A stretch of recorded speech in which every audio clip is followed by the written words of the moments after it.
We are the one, the light in the dark. One heart, one world, one spark. We are the one, together we rise. One dream, one voice, one sky. Hi, everyone. Welcome to Women Empowered Across the World. And this is our podcast. And we have Megan from South Africa is our host. Our other host is Alina from Poland. Our other host is Melissa from Texas. And our other host is Jackie from Arizona, and she is global. And I'm Carol Witt, and I am global. And we have the privilege and pleasure of having Rose. And Rose, how do you Sanjoh? Sanjoh? Yeah, Okay. Sanjoh. Okay. As our guest today, and get ready for quite the episode. Anyway, Rose, come join us and please come share your story with everyone and be everyone get inspired around this story. Okay, Rose, come join us. Thank you. Thank you. Okay, go for it. Share your story with us. Well, once again, I'm Rose Sanjoh from Cameroon. I am a survivor of human trafficking, and I'm the CEO of Fund for Women in Development, an organization that fights for the rights of women and girls, and that assists victims and survivors of human trafficking. And how did I get here? I was born in a family of three. My dad gave birth to three girls. And in an African society and culture where women are considered lesser of human beings or things like that, my siblings and I grew up knowing that we were worthless. You know, each time when we have family gatherings, they made my dad feel like less of a human being because he did not give birth to male children. And we grew up with that mentality, always struggling, fighting our way through everything, trying to become relevant. So in 2014, my dad passed on. And that's where everything turned sour for us. When my dad passed, 4 months after, his family started dragging the only thing that he left for us, which was a home, saying that my dad had two sons outside of marriage, and it is the right of a male child to own the house, irrespective of who he is married to and who his legal kids are. In the midst of all of these things, we had lost everything. We had only that house to fall back on. We did not even have a place to go to. And I had left the university. I had graduated from college like 12 years. And I felt like it was like everything was crumbling on us. My mom, a young widow, my siblings, we had nothing. So an opportunity to travel out of the country came in by a cousin brother of mine who convinced my mom that it was a teaching job in the Middle East, in Kuwait to be precise.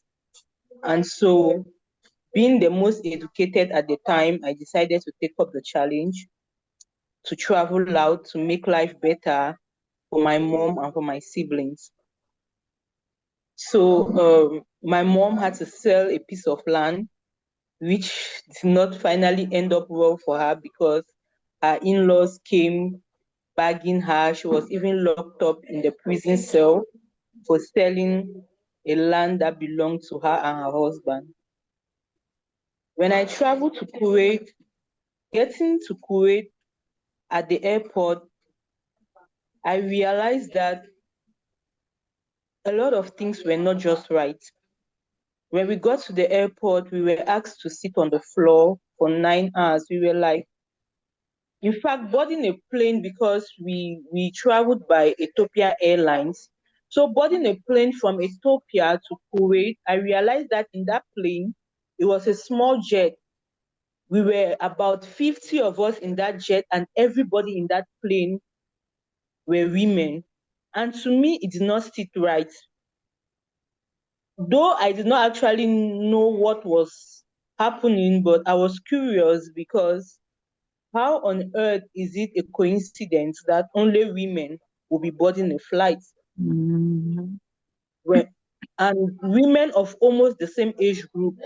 So when we got to the Kuwait airport, everybody in that plane, we were asked to move to a particular corner of the airport, and that was when the whole ordeal began.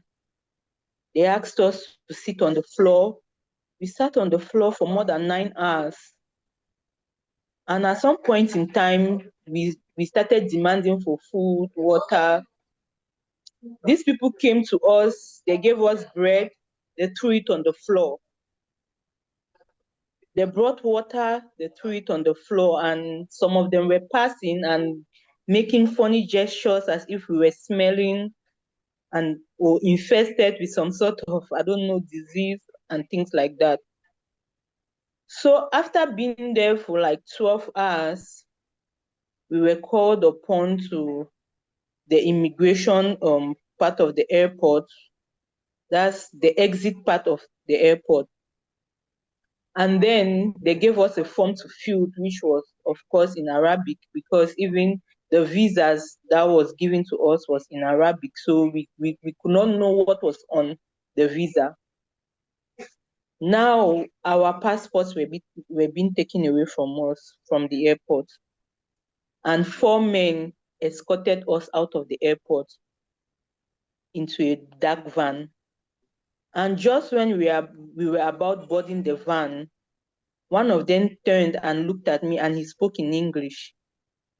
He said, "Oh, you're very beautiful. I just want to let you know that welcome to hell." At that point, I don't I, I've never felt dumbfounded in my entire life, because thinking that I was running away from home or trying to get out of home to solve a greater problem. And just in that point in my life, I realized that I had gotten myself into something that I did not even know what was ahead of me. We boarded that van and we were taken to a mall. I think it was in an underground building. And when we got there, there were like shops with different types of black girls posting on these shops, and people were coming there to buy them, like commodities, like dresses, like goods. And so we came into our own agency, and a couple came there that same night and they bought me. I don't know how much it was for, but I was asked to follow them. From when I got into Kuwait, I did not see my passport again. So I followed them to their house. And that's when I was told that I was bought as a house help, a domestic servant. Leaving Cameroon, I knew I was going to Kuwait to become a teacher. I had prepared myself because at least I studied something in school that I felt like, okay, I could teach and make a living out of it. I was told that, okay, no, you did not come here for any teaching job. Whosoever told you that deceived you. Your cousin intentionally sold you to us as a house help. And you are not only going to be a house help, we don't have house help, we have kadamas. They call them kadamas. At one point in time, I heard the translation of a kadama was kind of like a slave girl, something like that. So when we got there in that house, I would work for like 14 hours a day. I did not have a means of communicating. I was not allowed to communicate with my family. I could only do that once a month.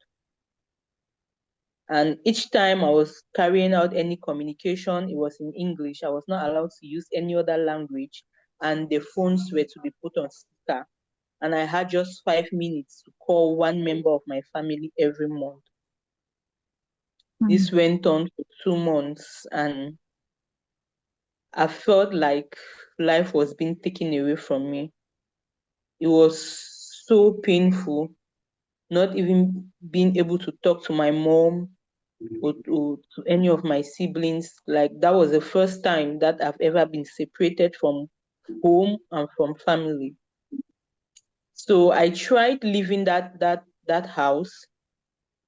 I told them that I cannot work here anymore. It's better you take me back to the agency. After some few days, the lady accepted, so she took me back to the agency. And when I got to the agency, another family was planning to buy me. But before then, when I came back, I was locked up in a cell. I will not say a cell, it was a small room at the rooftop of a building that had just a very tiny window that was open that allowed sunlight to come into the room. I was locked into that room for 3 days, no food, no water. They told me I was on punishment because I had refused to work and they had spent a lot of money to bring me to Kuwait and to pay my cousin. So on the third day, the family that had intended to buy me came and collected me from there, and we went to their home. And that even was the worst part of my story. Because when I went to this home, it was a 4-story apartment. It was a 4-story building that was owned by one person, but she had a lot of children. So every day I clean from up to down, every single day. Some days I work 19 hours, some days I work 20 hours, some days I will only have to sleep for 2 hours. You do all of this work, you don't eat, they only have milk and bread that they give to me every month. That is my own food. If they prepare food and they have eaten and I'm cleaning up and there is anything left of what they had eaten, then I can fall back on it. And the worst of everything started when I started being abused sexually by two of her sons. Like it was the most painful part of my life. It's something that you don't even want to wish on your enemies, because getting to work for 19 hours and at the same time suffering from sexual abuse was just the height of it. And at some point in time, I decided that, you know what, I cannot go on with this burden anymore. Let me just end it. It's better I kill myself, maybe jump up from a rooftop, just do something other than being alive. I tried attempting suicide 3 times, but on all 3 occasions, I was caught. And each time I was caught, they would beat me up severely.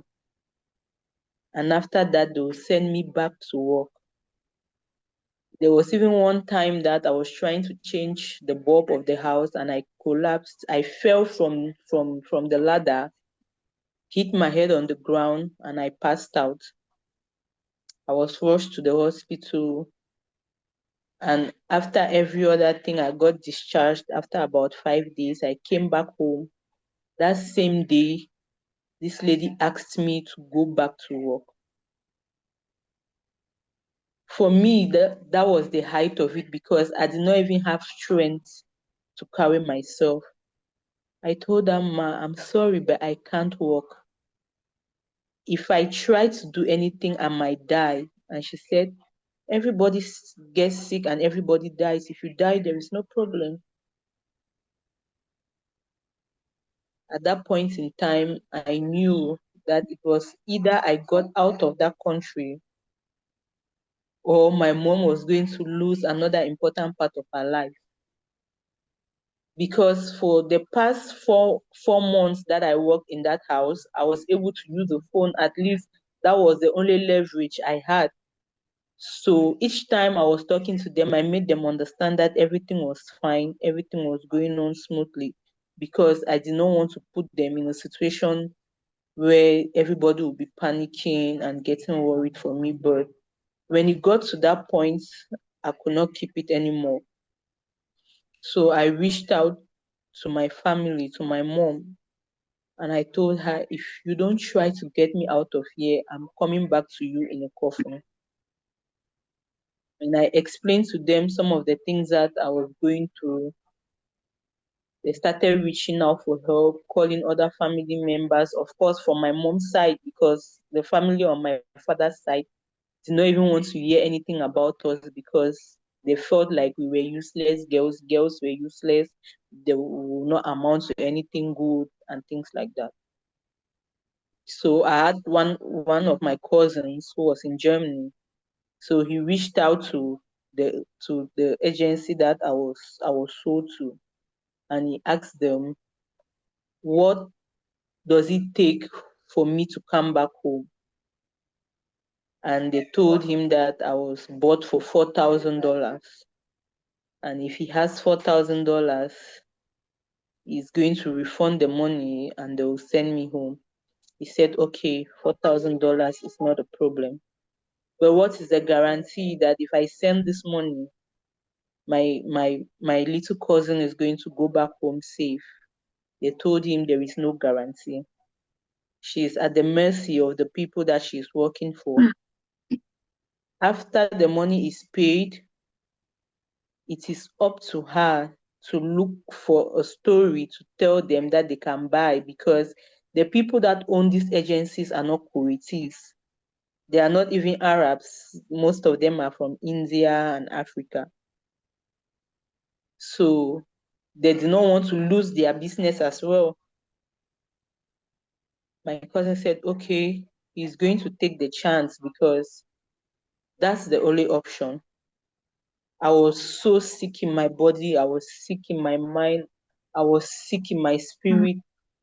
Like, I did not even have the zeal to move on. I was just hanging in there for my mom and for my siblings because I knew that if something had happened to me, it was going to be devastating.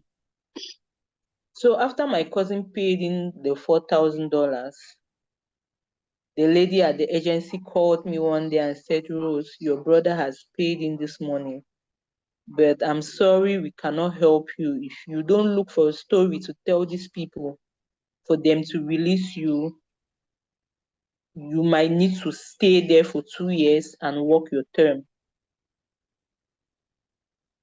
I was already 4 months gone in that particular house and 6 months gone in Kuwait.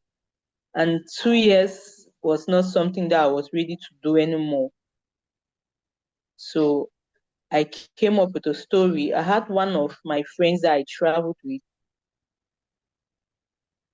She called the lady and told them that my dad just died, and being in our African tradition, I'm the next of kin and I'm supposed to return home. If I don't return home, calamity might befall those who are living with me.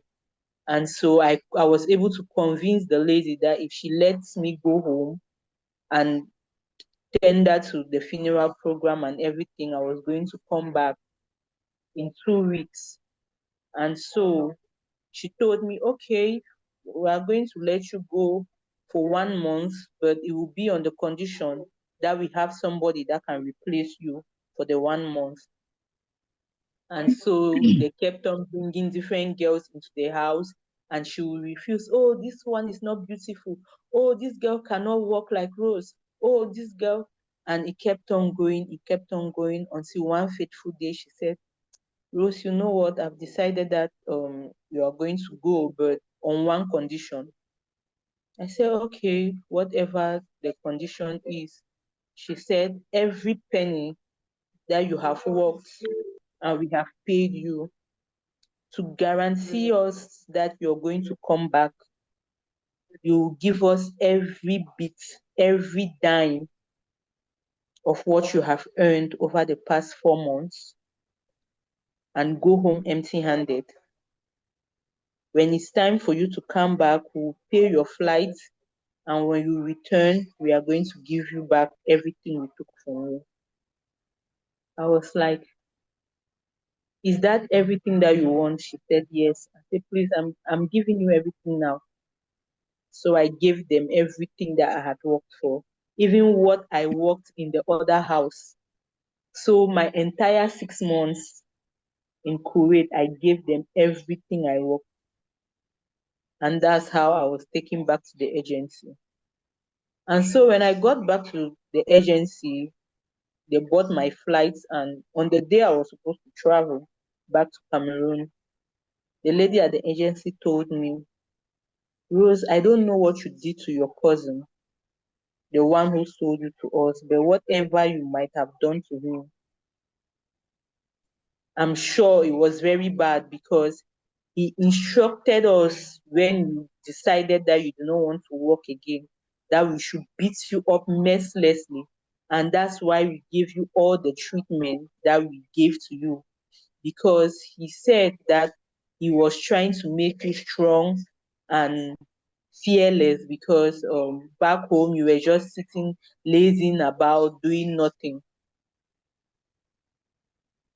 And I was amazed, because this cousin brother of mine, I can never remember doing anything to him that would warrant him to sell me in the first place, or to even make such utterances against me. So when I returned home, I was a shadow of myself. The people who came to pick me up at the airport could not even recognize me. When they got there, I was walking to them and they walked past me. They could not even recognize I was the one. I turned and I called. I said, Uncle, this is Rosa, because that's what they call me back home. He said, No, this is not my daughter. My daughter was not this dark. She was not this shabby when she left Cameroon. I said, Uncle, it's me.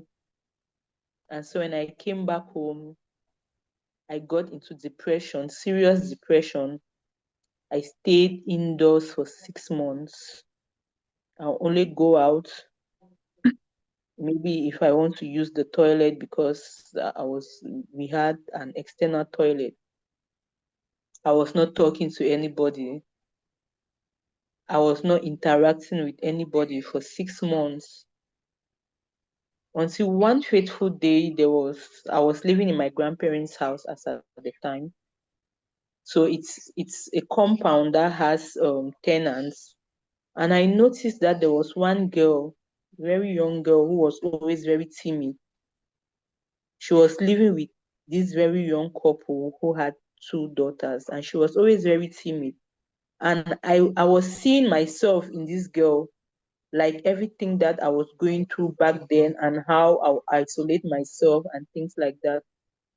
And I noticed that she was undergoing human trafficking. She was trafficked as well. But I did not know how to go about it. So I approached her and I asked her, Who are these people to you? I was just trying to get information, and she would not talk. So I reached out to one lady that was living in our house, and I told her, I tried talking to this girl. This child is not fine. From what I have seen, she's undergoing domestic violence, and it's important that they attend to her. And after doing some findings, my suspicions were right. And so we tried reaching out to her family, making sure that she went back home safely. And that's where my journey started as a human rights activist. I started from one case to another. There were days when I'll just get up in the morning, go out and start telling people about my story, telling people about human trafficking, just telling people my entire life, and it kept giving me joy. Each day I went out, a lot of people bought my story, a lot of people identified themselves in my story, a lot of people were almost at the verge of getting trafficked. And so every other day, I kept on going out, I kept on going out, and that's how I started building and building until I got to the point where I am today.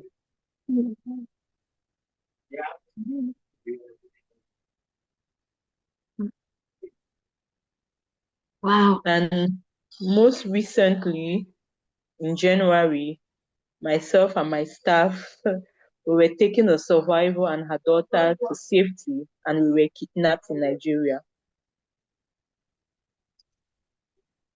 And in the kidnappers den, we stayed there for 5 days, working every day in a dense forest for 19 hours,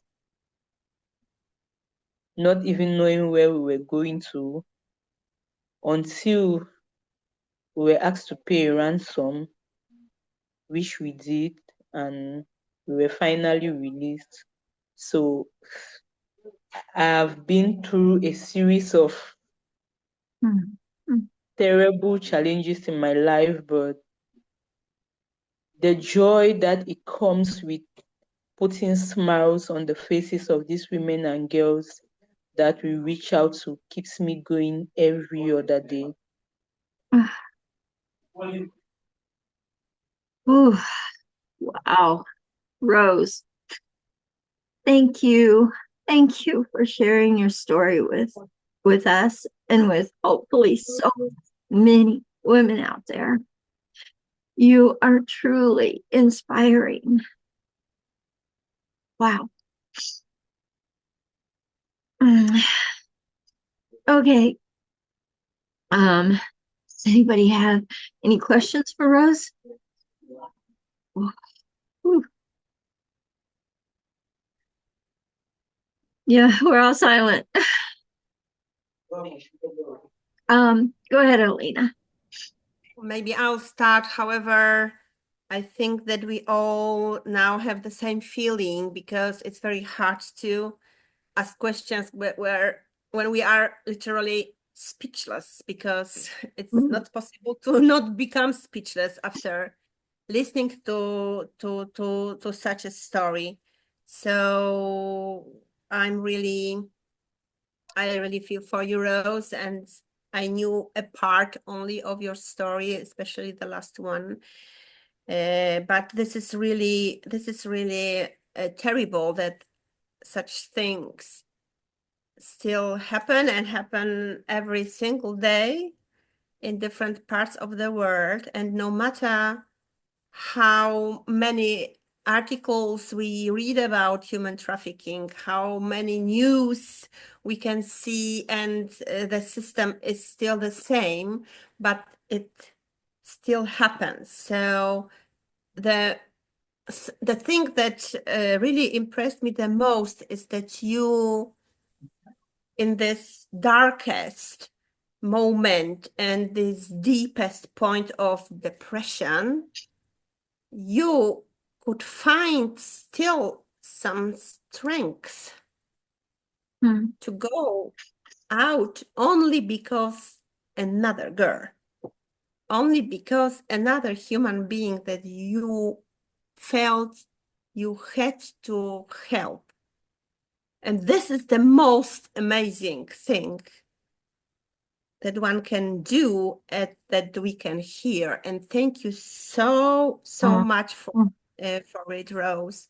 And tell me, because it is a part not for my speech, but for the question, I would like to ask, what are you planning within your organization in the coming future? I mean, do you have any plans for some specific projects to protect women from human trafficking and gender-based violence? Yes, Alina, if you go to our Facebook page or our website rather, you realize that we have a project that we call, that I term the Survivors Initiative. It is a project that I developed, and this project gives out support to survivors. First, we identify the survivors, or if they identify us, if a case is referred to us, we see how we can rescue them if that's their most imminent need. We try to get them to safety.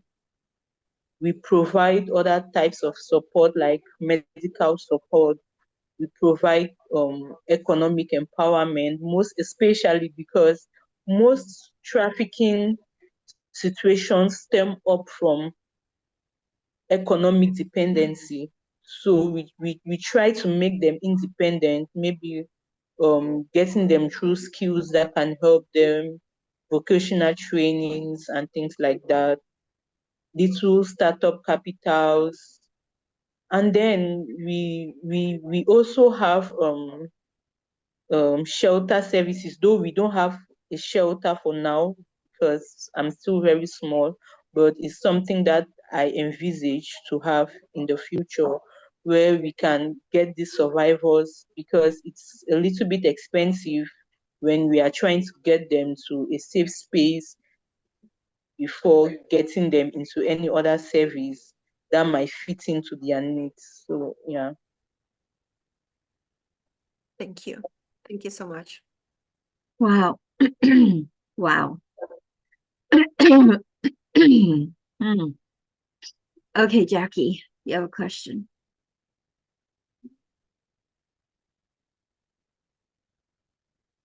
Question is, how am I going to speak? I know. Whew. Where are you located now? I'm in Cameroon, Jackie, in the Anglophone region of Cameroon, and we're presently in a crisis situation for the past 7 years, so it makes the work a lot more difficult. Yeah.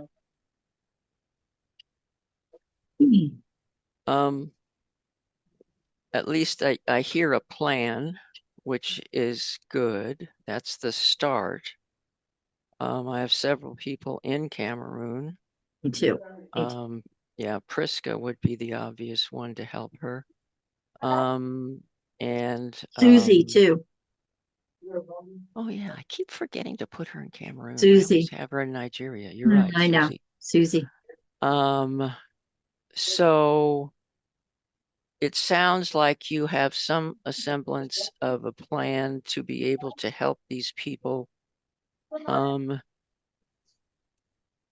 be able to give you the most of that. We need to really realize what that plan looks like and what those needs really are. I mean, the exposure would be obvious, and you have an entire globe at your feet because it's everywhere. We could look at it that it's healing those who have gone through it. However, the obvious is to stop the cause. And I'm sure that's what you would prefer, to do that. So between us on the screen, easily we have many organizations that are on the same path that you are on.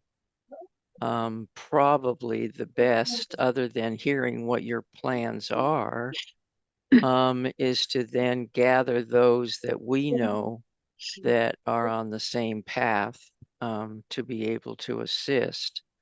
And in that process, of course, there would be probably funding coming. Your story is extremely dramatic, as all of us can attest to. I'm not really sure, though it might not be a really bad idea. I know several people that are doing documentaries. That might be an interesting approach. You managed somehow or other to get through that entire dissertation without crying. I don't know how. I'm not sure I could have done it. So you might be strong enough to go through a documentary again. I'm sure it gets very old in your brain because of the pain. However, that might be a thought that could literally bring it to the forefront, for those that would be working with you in more service in what you're doing. That would be a recommendation that I would think of. So what I ask of you in a question is, if we could have obviously a one-to-one, I'll be composed by then. And then to be able to look and see what your plan is. And if you want help doing this, I mean, I'm not pushing anything on you. if you think that this is, if you're going, that's cool. I mean, that's great. I'm just here to provide what I can, knowing what you have and what you can have, and knowing there are lots of groups out there Yeah. with a lot larger presence than you have, and your story would really ignite it, especially going to another country all the way across the world almost. Well, not really. It's up there. It's not quite as bad, but it's still, the whole thing nauseates me. So anyhow, those are the thoughts that I have that I would love to know more, and tell me what you think about all that, because I get kind of wordy. Of, of, Yes, of and course, we have to end pretty quickly, I guys. know it. I know I Sorry, get but involved. we have to. I'm sorry. I try It's to okay. minimize that. Go ahead, Rose. Yeah, go ahead, Rose. of course, Jack, a lot of times I've thought of two things that I felt would be of great use to the entire world, not just my community as for now, because at first I thought of writing a book, but each time I picked up my laptop and I started writing, I suffer from anxiety attacks, and so I stopped. So I thought of another way I could put my story out there to the entire world, and I thought of the idea of a documentary. I reached out to a senior colleague, but of course he tried abusing me sexually as well, and Jeez. he went to the point of telling me that while I was in Kuwait, I was giving myself out there for free, and now he's trying to give me something in return, and I'm turning him down. And so I was like, you know what, I'm done.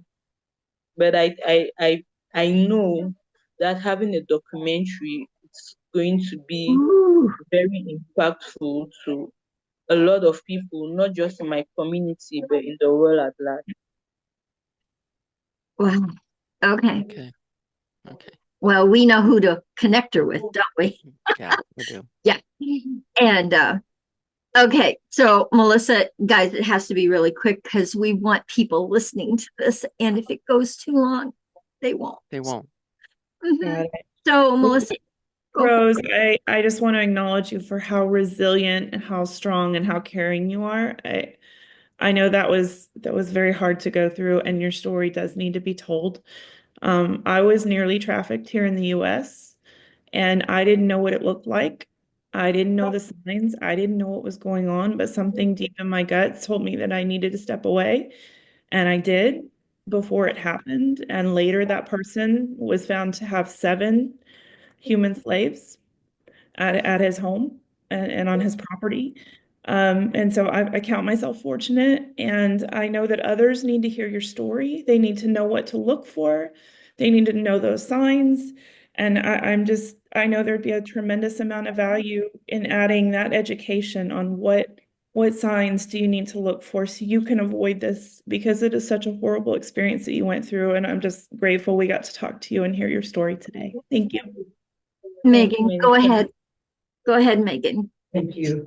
Rose, sending lots of love and hugs your way for just the person you are and for being able to get to this point through everything that you've been through and are still going through. So just sending all the love your way. For me, I think just to keep it short, because this is happening globally, it's happening every day. What I'd love to be able to see is a place, one easy go-to place where if you suspect something like this is happening, who do you reach out to, right? Today it's happening in Cameroon, tomorrow it's happening in Nigeria, next week it's happening in the US. People don't know how to start an investigation, look into something, or just have it watched.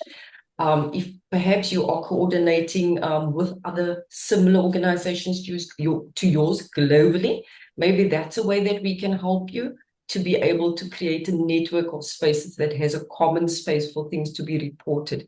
I think that will be really helpful. But I look forward to continuing the conversation with you. Thank you. Thank you, Megan. So, Rose, every one of us here want to support you in some way that we can, and we can. So you want to make sure you put your information in the chat so we can all reach out to you. If you have a LinkedIn, a web, whatever it is you have, please put it in the chat so we can all get back together with you. And I do want you to come and do our program in May. I know, and the women that you're working with, please bring them. It will make such a difference for them because we all deserve to thrive, Rose. That's our God-given right, is we all deserve to thrive, and I can help in that direction in helping inside of the mindset that they are all kind of dealing with inside of this. Okay. I can really and truly help you in that direction, and I want to do that for you. I want to do that for every woman that you work with. Please, please. So I put my information in, and I put where you can register for my program. And oh my goodness, I want you thriving, Rose. You deserve to thrive in your life. Not just survive this, but thrive in this. And you know, you're my hero because you took something that was so devastating and made it something that is such a blessing for so many women, that you're supporting them, that you are making a way for them instead of suicide. Thank you. Thank you. Yeah, thank you. So, guys, this has been an absolutely amazing experience. Please share it. Please share it with everyone. Please, please, when we put it out into LinkedIn and Facebook and YouTube, please share it with everyone so it can go viral. It can go out there so women know there's a place they can go, especially in Cameroon. And hopefully we're going to take this global, Rose. We're going to take you global, Rose. Absolutely. So please join us again, guys. We have these episodes every Monday and every Friday. Please join us for more episodes. These are amazing, amazing women that come on and are very courageous in sharing their stories. Please support them by sharing it out to everyone. Subscribe to our channel, comment, and then share it. Thank you, everyone, for such an amazing experience today and episode. Bye, everyone. Thank you. Instead of this war, there's no divide. Peace and love.